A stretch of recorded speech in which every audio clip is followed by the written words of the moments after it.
Well, I said we'd be right back again, and here's my friend Lloyd. Brand new. We've just gotten to know each other. You have all just gotten to know him also with the previous episode. But now we're going to get into what he was talking about there in his introductory talk. We're going to actually zero right into Sharia law. Now, for some of you, this is new. You may not understand what he's referring to. You may not even know the importance or the significance of why we're spending so much time at what's this all about. I'm going to let Lloyd do that because Sharia law is foundational for every Muslim.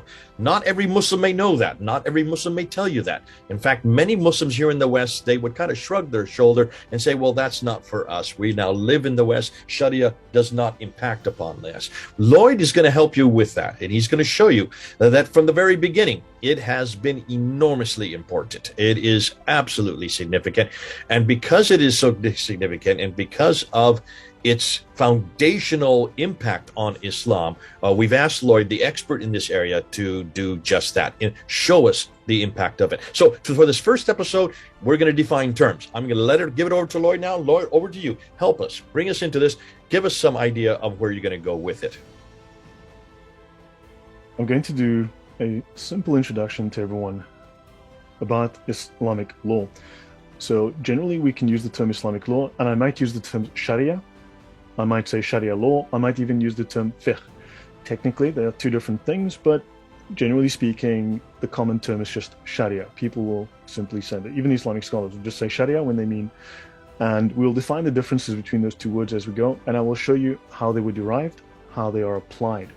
I will start early on with showing you specific laws so you can see exactly what these laws are, and you can actually trace them back to the behavior within Muslims. You'll be able to show how they explain. So it's going to be a very easy introduction, and then we will start to get very technical. I will introduce terms. I will start explaining these technical terms.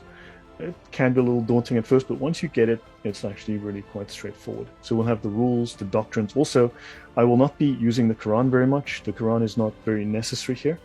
We will occasionally refer to it, especially when the Sharia law explicitly refers to it. Otherwise, we were looking at the doctrine derived from the verses. This is not about verses. This is not about hadith. This is about doctrine and laws derived from these so that these can be applied in the life of a Muslim and within the Islamic community as a political and legal system. My presentation is called the Muslim Talmud, Sharia, Fiqh, Islam's Sacred Law. There's a specific reason why I've called it the Muslim Talmud. It is essentially the equivalent of the Talmud. There are some differences. We will discuss those. One difference is the Talmud has been collected essentially into a single volume, so it's very easy to go to the Talmud and read through it. However, the Sharia is distributed. It's distributed across multiple schools, and of course, no one scholar has everything. No one school covers everything. So you are required to move across different schools, different books. So in other words, you need to know where something is in multiple books, and they constantly cross-reference. It's like hyperlinking from web pages, right? You're constantly jumping from book to book. And also there are certain scholars who are the specialists in a given field. So all the scholars, all of the books will then reference another scholar whose work, or maybe a chapter in a book, is critical in that area, or is the fundamental, is the prime source of information. So then from one place, you have to jump to another place. So this is what makes Sharia very difficult to comprehend. Any questions before I continue, Jay? No, this is good. Just go. I have no questions so far. Yeah, you're just introducing it. So it'll be when you start making claims that I'll probably jump in. Yeah, certainly. Right. Sharia. Sharia, sacred or secret? Is Sharia sacred? Yes, it is. Is it secret? Well, yes, it is. However, notice what we've learned about Sharia would be things like this. This is a series of pamphlets that were put up and stickers that were placed all over London, I believe it was. Sharia control zone. This is where Sharia law was enforced. You can see it. These are Sharia police, Sharia for Britain. Sharia, the only solution. Sharia will dominate the world. Sharia, the only option for the UK. Now, Muslims want Sharia. They want us to live under the Sharia. However, what is the Sharia? Why don't they simply openly talk about the Sharia? We know it's a legal system. We know it's a political system. Why don't they simply clarify for us what it is? I'm going to be clarifying for you what it is, and I'm going to be explaining why they simply will not tell us what Sharia is. Now, before we continue, I want to bring up this slide. It's called An Arabic Quran, right? And this is a book by Arthur Jeffrey called Foreign Words in the Quran. And you'll notice there are a number of words here that are part and parcel of the Quran. You've got here Syriac, Aramaic, Hebrew, Greek, Ethiopic. And down here, you've got Amharic, so you can add those few words together. This is not a complete list. Newer research has shown us there's additional words that Arthur Jeffrey missed. I think this is a 1936 book. I made this slide myself. I will provide the link in the description for you to have a look at this spreadsheet yourself. But notice also there's a lot of Greek. There's a lot of Syriac. So we will start to look at some of the sources of this. And obviously, they've taken sources from outside of Islam and incorporated them into the Quran and into their other texts. So we'll make sense, especially of why so much Greek. Why is there so much Greek within Islam? Right, moving on. Now, secrets and weaknesses. This is a ruling directly out of the most popular, the most common Sharia law manual in the world. It's called The Reliance of the Traveler. Again, links will be made available in the description. If a Quran is being purchased for someone, it is obligatory that the person be Muslim. The same is true of books of hadith and books containing the words and deeds of the early Muslims. Quran in this context means any work that contains some of the Quran, even a slight amount. This ruling holds for any religious books, even the Tabakat of Shar'ani. Shar'ani is a name that we will cover later, very, very important scholar, especially with relation to Islamic law, to the Sharia. Now, do you have any questions before I continue, Jay? No, I'm just go back to the previous slide there. I'd like to, for people, just to remind people, the one before this there, take a look at that, folks. Some of you will probably be shocked. You can go to this one as well. Those banners there are from London. I know those people in those pictures. The guy that's speaking, I know. He is the lieutenant for Anjum Chowdhury. This is the Muhajirun party. These are my friends. These are the guys and gals I got to know. I went to their meetings. I actually taught at Sheikh Omar Bakri Muhammad, the man that actually created the Muhajirun party. He would invite me up to there in Tottenham to teach at his school. And the first time I went to teach at his school, Lloyd, he introduced me this way. He said Sheikh Omar Bakri Muhammad is from Syria, but he was by far the most radical and certainly the most charismatic of all the teachers there in Britain when I was there in this is back in the 1990s. This is before 9/11.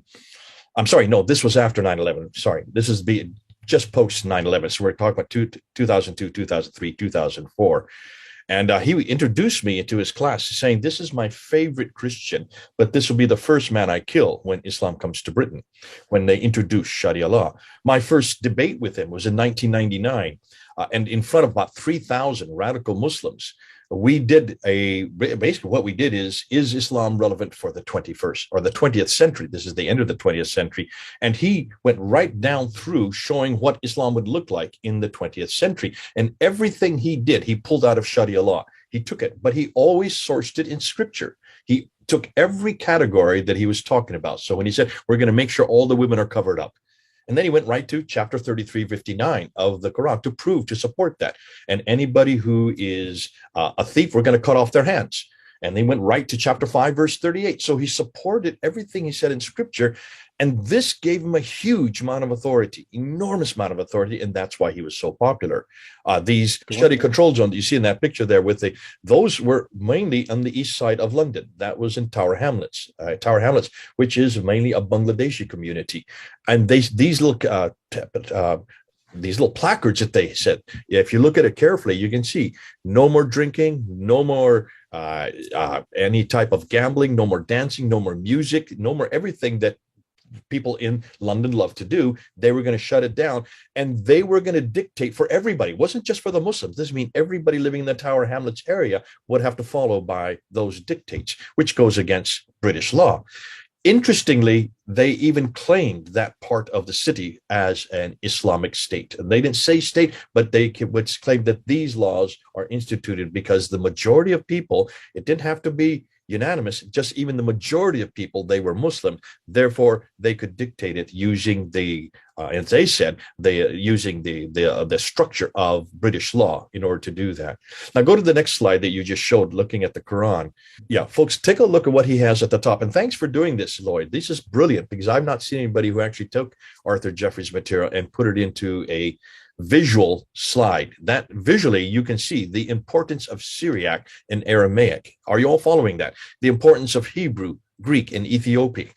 These are all Jewish and Christian languages.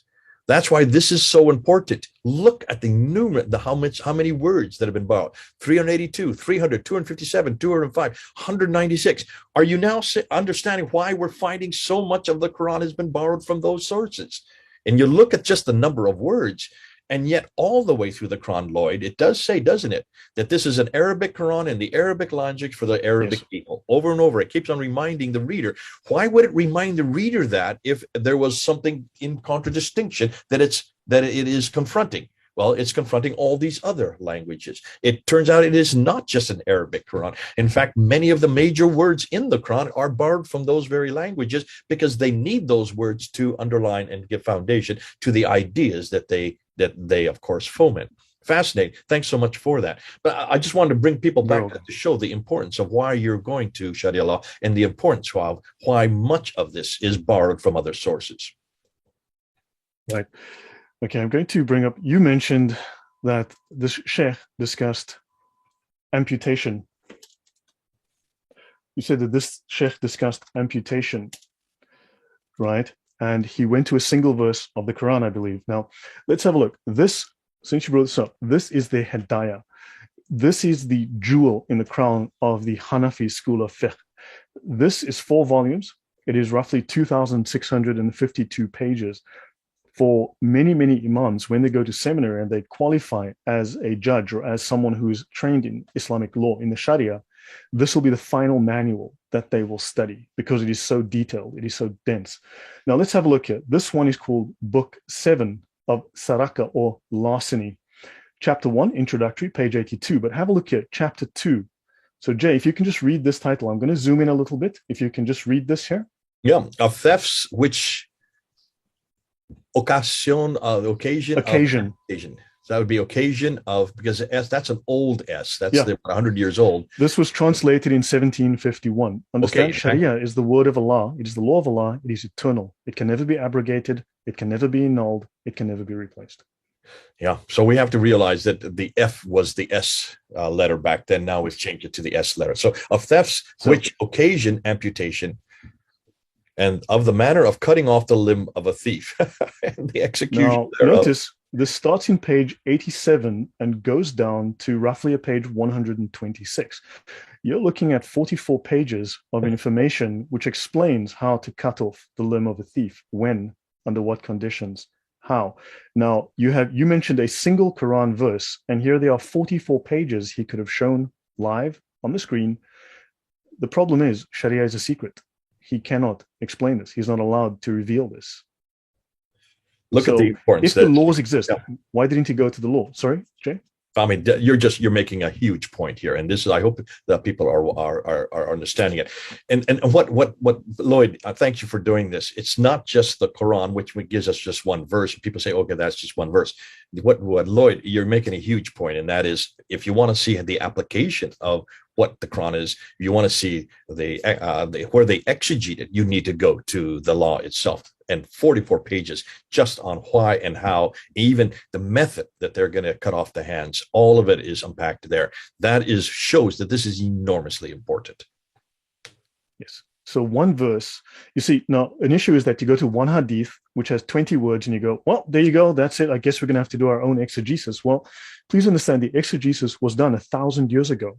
They've written literally hundreds of pages. Now, this is the law derived from a single Quran verse in one school. There are 4 major schools that are recognized. Each school will have its own laws. So they will total hundreds of pages. So why did he not simply open up the Sharia manual and say, okay, here are the laws. Here's all 40 pages. Let's look at the relevant laws. And there's a very good reason why they do not do that. And at some point, we can actually go through this, read through this, and you can see how all of that is applied from the minds of the finest scholars of Islam.